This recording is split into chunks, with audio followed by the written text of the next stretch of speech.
नमस्कार दोस्तों, आपका स्वागत है मेरे YouTube channel UFS update for stocks, जहां पे मैं आपको स्टॉक मार्केट से रिलेटेड हर एक लेटेस्ट अपडेट देने की कोशिश करता हूं। ये वीडियो सिर्फ क्वार्टर 4 के रिजल्ट से रिलेटेड रहने वाला है, तो बिना किसी तरीके शुरू करते हैं। और आपको अगर वीडियो अच्छा लगे तो प्लीज़ लाइक एंड सब्सक्राइब भी कर दीजिएगा। तो पहला कंपनी है देखिए एचजी इंफ्रा, तो इनका रिजल्ट देख लेते हैं। रेवेन्यू 20% से कम गया, ये बहुत ज़्यादा गिरावट है रेवेन्यू में। देखिए अब अगर 2-5% होना तो उतना मतलब मार्केट्स नहीं लेता है, उतना नहीं सोचता, बट 20% एक बड़ा गिरावट होता है। तो 1708 करोड़ से 1708 करोड़ से रेवेन्यू घट के 1300 करोड़ पे हो गया। ओके, और इबिट्टा का हालत तो और ज़्यादा ख़राब है, ये तो करीब करीब 30% गिर गया। पिछले साल जो इसी क्वार्टर में 332 करोड़ था, वो कम होकर 240 करोड़ पे रह गया। ओके, अब एक बार नेट प्रॉफिट पे भी देख लेते हैं। तो देखिए नेट प्रॉफिट करीब करीब आपका ओके, ये तो मार्जिन है, मार्जिन भी घटा है। ओके, मतलब हर एक फंड पे कंपनी बहुत ख़राब परफॉर्म कर रही है, आप ऐसा बोल सकते हैं।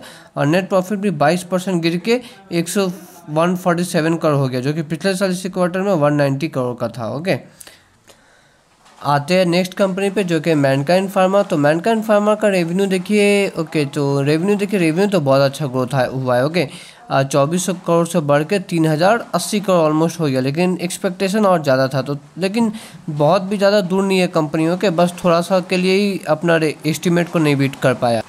और अगर इबिट्टा का बात करें तो इबिट्टा 17% से कम हो गया। ओके, इबिट्टा कितना 17% कम है। तो पिछले साल जो 586 करोड़ का इबिट्टा था, सॉरी 17% बढ़ गया, सॉरी मैं कम क्यों बोला, 17% बढ़ गया। पिछले साल जो 586 करोड़ का इबिट्टा था, वो बढ़कर 683 करोड़ का आया, लेकिन एस्टिमेट देखिए बहुत ज़्यादा का था। ओके, एस्टिमेट तो करीब करीब 800 करोड़ का था, तो इबिट्टा में भारी गिरावट हुआ है। ओके, तो इस प्रकार तो इस एंगल से मतलब बोल सकते हैं कंपनी में भी थोड़ा शेयर थोड़ा नेगेटिव रिएक्ट कर सकता है। ओके, और नेट प्रॉफिट जो है वो 10% कम गया। ओके, पिछले साल इसी क्वार्टर में जो 471 करोड़ था, वो 425 करोड़ का हो गया, लेकिन हाँ जो एस्टिमेट था उससे कंपनी ने डिसाइसिवली बीट कर दिया। तो रिजल्ट को अगर एक वर्ड में अगर एक्सप्लेन करना होना तो मैं कहूँगा मिक्स्ड रिजल्ट है। कुछ पैरामीटर्स पे कंपनी ने अच्छा परफॉर्म किया और कुछ पैरामीटर्स पे खराब परफॉर्म किया। अब एक बार आरवीएनएल रेलवे सेक्टर से रिलेटेड स्टॉक, इनका भी देख लेते हैं क्या रहा रिजल्ट। तो रेवेन्यू देखिए ऑलमोस्ट फ्लैट 4% कम गया। ओके, तो फ्लैट ही मैं बोलूँगा। ओके, इबिट्टा 5% कम हो गया। ओके, पिछले साल जो 456 करोड़ का इबिट्टा था, वो अभी 432 करोड़ का रह गया। ओके, अभी आगे और देखते तो मार्जिन का बात करते तो मार्जिन भी फ्लैट ही ऑलमोस्ट है। ओके, और नेट प्रॉफिट भी आप क्या कहिएगा, 3-4% कुछ नहीं होता, इसे फ्लैट कहते हैं एक्चुअली। ओके, तो नेट प्रॉफिट जो वो 478 करोड़ से कम होकर ऑलमोस्ट 460 करोड़ पे आ गया। ओके, और आरवीएनएल सेल का मैं आपको ये बता दूं कि कंपनी ने ना डिविडेंड भी दिया। डिविडेंड कितना दिया, 1.72 रुपीज़ का डिविडेंड दिया। ओके, तो ये है आरवीएनएल का रिजल्ट। नेक्स्ट आते हैं कोलगेट कंपनी से रिलेटेड।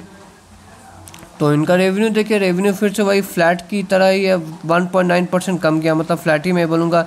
पिछले साल जो 1490 करोड़ का रेवेन्यू था, वो अभी 1462 करोड़, मतलब 1462 करोड़ का हो गया। लेकिन हाँ, रेवेन्यू एस्टिमेट को कंपनी नहीं बीट कर पाई, तो ये थोड़ा नेगेटिव मैं बोलूँगा कंपनी के लिए। ओके, और इबिट्टा भी देख लेते हैं। तो इबिट्टा ओके एक मिनट, हाँ, तो इबिट्टा जो वो करीब करीब 6.5% कम गया। पिछले साल जो 532 करोड़ का इबिट्टा था, वो 500 करोड़ के भी नीचे रह गया, और एस्टिमेट जितना था ऑलमोस्ट उसी का आसपास कह सकते हैं। ओके, और नेट प्रॉफिट 6.5% से कम हो गया। जो पिछले साल 380 करोड़ का था, वो नेट प्रॉफिट अभी 355 करोड़ का हो गया। ओके, और एस्टिमेट कितना था, 361 करोड़ का।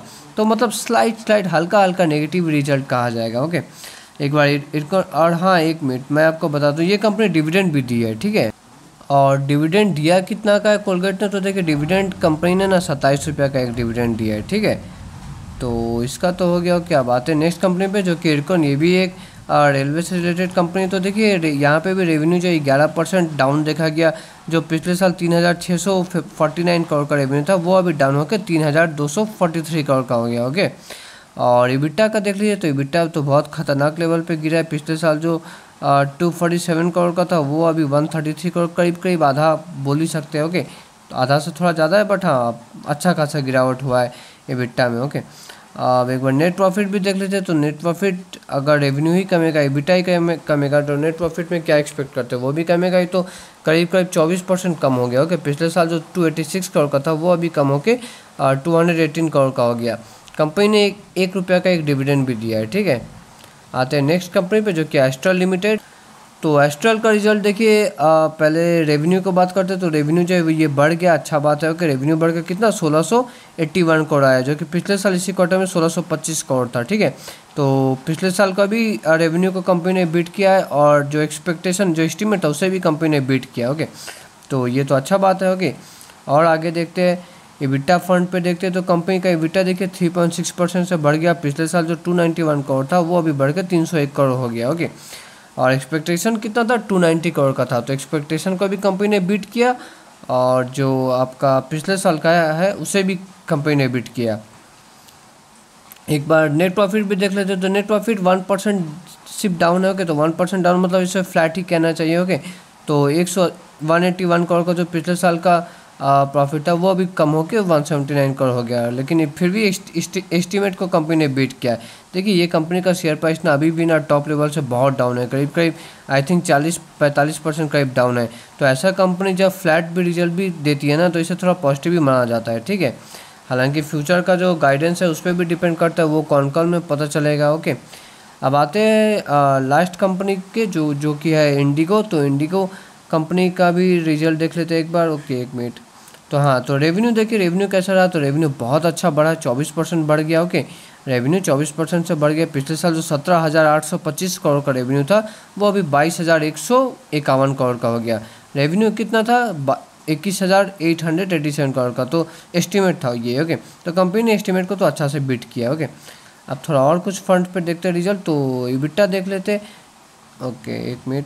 तो EBITDA देखिए, पिछले साल जो 4,545 करोड़ का था वो बढ़ के 6,800 करोड़ का हो गया। ठीक है, और EBITDA मार्जिन भी बहुत अच्छा बढ़ा है, इस साल 30.8% का है, जो कि पिछले साल 25% का था। और एक बार प्रॉफिट भी देख लीजिए तो प्रॉफिट में काफ़ी शानदार तेज़ी हुआ है। पिछले साल जो करीब 1900 करोड़ का प्रॉफिट था वो अभी 3000 को पार कर गया। ओके, 3067 करोड़ का रेवेन्यू हो गया। ओके, सॉरी प्रॉफिट हो गया। ओके, और कंपनी ने जो एस्टीमेट था उसे भी कंपनी ने डिसाइसिवली बीट किया है। ओके, एस्टीमेट था 2574 करोड़ का, अभी कंपनी ने 3067 करोड़ का शो किया अपना प्रॉफिट।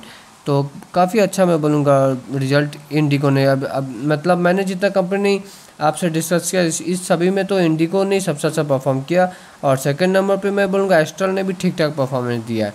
तो इस वीडियो में इतना ही। अगर आपको वीडियो अच्छा लगा होगा तो make sure you like and okay subscribe my YouTube channel. Okay, मिलते हैं नेक्स्ट वीडियो में, तब तक के लिए टाटा बाय बाय।